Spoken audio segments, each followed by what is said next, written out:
Yo, what's good NFL fans? Welcome back to Touchdown Kingdom, the hub of all the latest NFL news and content. This is our third edition of our 2022 first round mock draft. We'll be uploading weekly mock drafts here on this channel, so if you guys are not subscribed, make sure you do so you never miss our weekly mock drafts here on Touchdown Kingdom. If you want to check out our first two mock drafts, I will leave that down below in the description. If you enjoyed the video, please make sure you smash that thumbs up button as I greatly appreciate it, and also don't forget to comment down below your thoughts of our mock draft. I love hearing all your opinions. With that being said, let's jump right into our third edition of our 2022 first round mock draft. With the first pick, we have the Jacksonville Jaguars selecting Evan Neal, offensive lineman, Alabama. The Jaguars need to invest in protecting Trevor Lawrence if they want to turn their franchise around, and Evan Neal can do exactly that. His versatility on the line is almost unmatched, and he is excellent at left guard and at both tackle spots during his time playing for one of the greatest college programs in our country. He's a no-brainer pick for the Jaguars in my opinion, as he'll be their franchise left tackle potentially for the future. With the second pick, we have the Detroit Lions selecting Aiden Hutchinson, edge rusher, Michigan. Hutchinson is probably the safest pick in this entire draft class, but the Jacksonville Jaguars cannot afford to go another year without investing in their offensive line. The Lions luck out and land the best player in the draft in Aiden Hutchinson, who was an absolute menace coming off the edge, and the Detroit Lions feel like they got their potential edge rusher for the future in Aiden Hutchinson. With the third pick, we have the Houston Texans selecting Kayvon Thibodeaux, edge rusher, Oregon. The Texans are a team with endless position groups that need improvement, and I can't see them passing up on a player like Kayvon Thibodeaux. Some analysts have Thibodeaux ranked even higher than Aiden Hutchinson, and it's not without reason. Both of these two young edge rushers are probably the draft's best players, and you really can't go wrong with either one. The Houston Texans should be really happy with this pick as they land an absolute stud in KT. With the fourth pick, we have the New York Jets selecting Ikem Ekwonu, offensive lineman, NC State.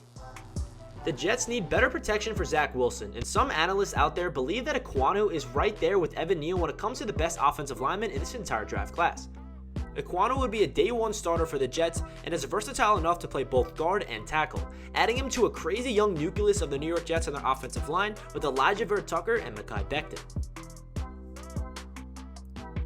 With the fifth pick, we have the New York Giants selecting Kyle Hamilton, safety, Notre Dame.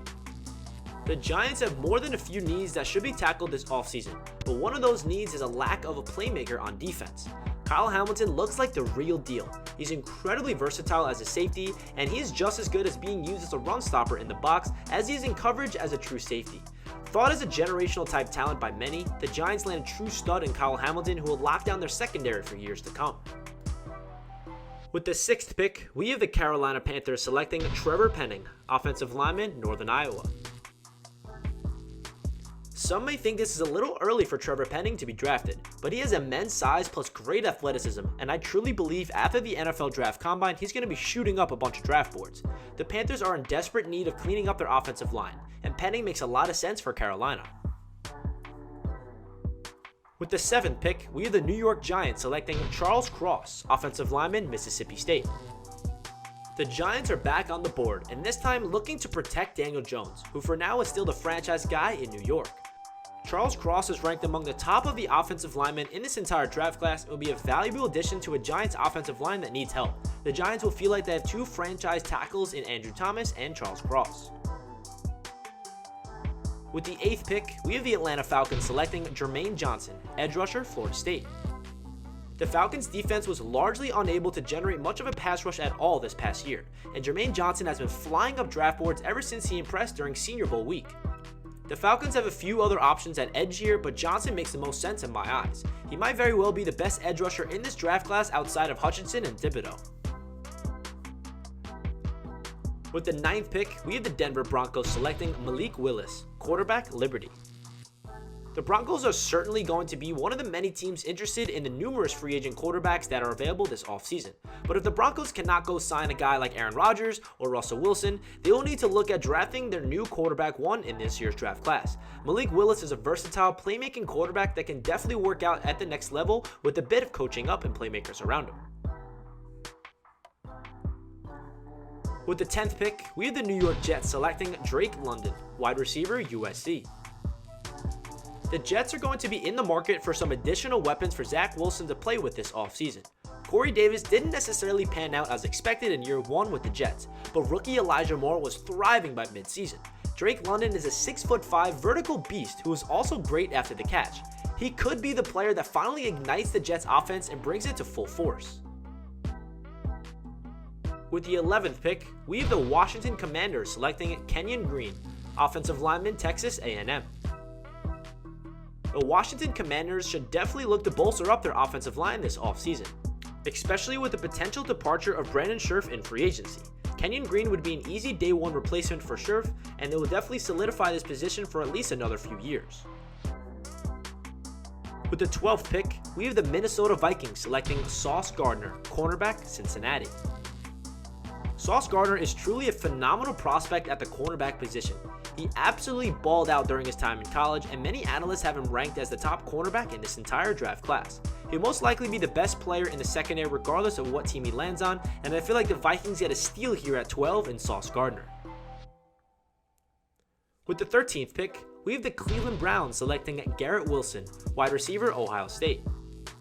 The Browns receiving corps took a turn for the worse this year, especially with the departure of Odell Beckham Jr. and the constant nagging injuries to Jarvis Landry. Their passing attack grinded to a complete halt at the midpoint of the season, and adding a playmaker like Garrett Wilson is necessary at this point, and I definitely expect him to be in the market for a wide receiver this offseason. With the 14th pick, we have the Baltimore Ravens selecting Trent McDuffie, cornerback, Washington. The Ravens secondary was decimated by injuries this year, and Trent McDuffie would be a great addition to that group. Baltimore could look a few other directions here, especially with their offensive line needing a big-time upgrade, but they cannot allow their secondary to struggle like they did last year, and I feel like Trent McDuffie is a stud here at 14. With the 15th pick, we have the Philadelphia Eagles selecting George Karlaftis, edge rusher, Purdue. Within the next couple of seasons, the Eagles will most likely now have a new-look defensive line, as Fletcher Cox and Brandon Graham are both reaching the end of their careers. Karlaftis was a quarterback pressuring machine during his time at Purdue, and he would be a great addition to that Philly defensive front. With the 16th pick, we have the Philadelphia Eagles selecting Chris Olave, wide receiver, Ohio State. Devontae Smith looks like he will be special for the Eagles, but Jalen Reagor not so much. Pairing up with Devontae Smith with a deep threat like Olave would only mean good things for Jalen Hurts and the entire Eagles offense that really took a big step last year. With the 17th pick, we have the Los Angeles Chargers selecting Treylon Burks, wide receiver, Arkansas. Justin Herbert has proved to be one of the better young quarterbacks in the entire NFL, but why not go out and get him a potential really good weapon to play with? Treylon Burks is a physical, big body receiver with massive hands that has incredible speed for a player of his size. It's hard to find a team that Burks would not be a fit for, and the Chargers are certainly no exception, especially with the potential departure of Mike Williams in free agency. With the 18th pick, we have the New Orleans Saints selecting Kenny Pickett, quarterback, Pittsburgh. This is the beginning of the New Orleans Saints, and as Drew Brees and Sean Payton are both officially out of the door, a lot of people have Pickett as the best quarterback in this draft class, or at least the most NFL ready. It might not be Pickett on draft day, but I would be shocked if the Saints did not draft a quarterback here with the 18th pick in the NFL draft. With the 19th pick, we have the Philadelphia Eagles selecting Devontae Wyatt, defensive tackle, Georgia. Once again, the Eagles will bolster up their defensive line when given the opportunity. With 3 picks in the first round, they can afford to do this not once but twice. Devontae Wyatt was dominant during Senior Bowl practices and will be another great addition to this dynamic defensive line for the Philadelphia Eagles. With the 20th pick, we have the Pittsburgh Steelers selecting Matt Corral, quarterback, Ole Miss. The Big Ben era has officially come to an end in Pittsburgh, and they'll certainly be looking for their next franchise quarterback. Matt Corral checks off all the boxes that if you want to have a modern day quarterback, and he could be special with the right coaching at the next level. We all know what Mike Tomlin can do as a head coach. With the 21st pick, we have the New England Patriots selecting Derek Stingley Jr., quarterback, LSU. Bill Belichick is one of the greatest defensive minds in this league has ever seen, and Derek Stingley Jr. might have been the first cornerback taken this year if it wasn't for his foot injury he sustained. He makes perfect sense for the Patriots at 21. With the 22nd pick, we have the Las Vegas Raiders selecting Nakobe Dean, linebacker, Georgia. Dean is a phenomenal athlete and an extremely versatile linebacker who would be an instant difference maker for new head coach Josh McDaniels' defense. If Nakobe Dean was to fall this far into the first round, he'd be a no-brainer pick for the Raiders. With the 23rd pick, we have the Arizona Cardinals selecting Kyler Gordon, cornerback, Washington. Recent reports suggest that a certain player named Kyler might be trying to force his way out of Arizona, so maybe it's time for the Cardinals to draft another player of the same name. Kyler Gordon is an explosive player that plays a position of need for the Cardinals, and they definitely need to add players to that secondary position.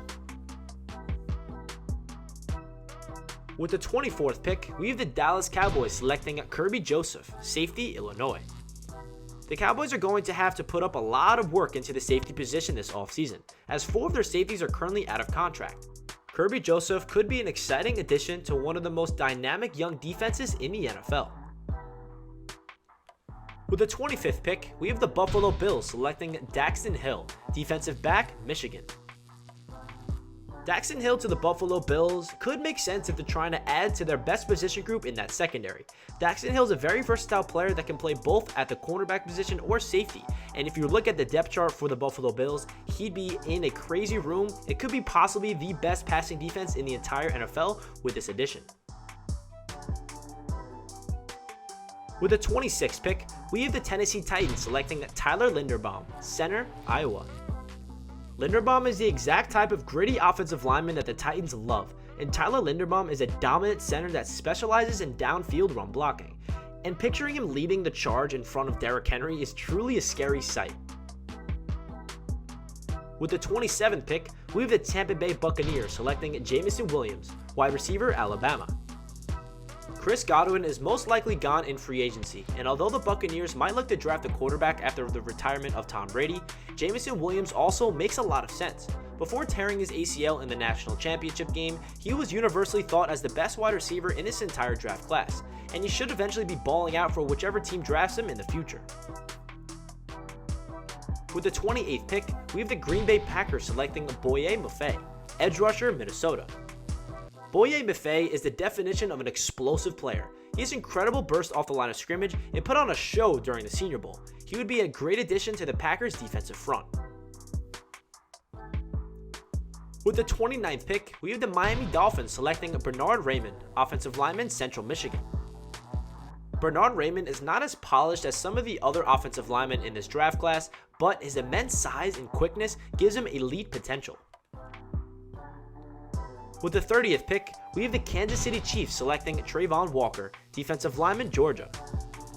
The Chiefs defense made some important strides last year after starting off the season out poorly, but they could still use some help up front. Trayvon Walker is a menace that would instantly improve the Kansas City defensive line. With the 31st pick, we have the Cincinnati Bengals selecting Zion Johnson, offensive lineman, Boston College. Zion Johnson showed a lot of versatility during the Senior Bowl. After playing tackle in college, he worked out at guard and center all week during the Senior Bowl practices and flashed during the actual game. He has proved that he could start at multiple positions at the next level. It would be invaluable to a team that desperately needs to protect their young quarterback in Joe Burrow. With the 32nd pick, we have the Detroit Lions selecting Sam Howell, quarterback, UNC. This isn't the year of the quarterback like we've seen in the past, and Sam Howell has just as much NFL potential as all the other players in his position in this draft class. This might be a gamble for the Lions, but Jared Goff doesn't seem like a permanent solution, and after landing the best player in the draft at pick number 2, Dan Campbell can afford gambling. That does it for Touchdown Kingdom's 3rd edition of our 2022 NFL First Round Mock Draft. If you guys have any thoughts of the video, please don't forget to comment down below. I'd love to hear what you guys have to say. And also don't forget to like the video if you guys enjoyed. I'll catch you guys in next week mock draft, and I hope you guys have a fantastic day. Peace.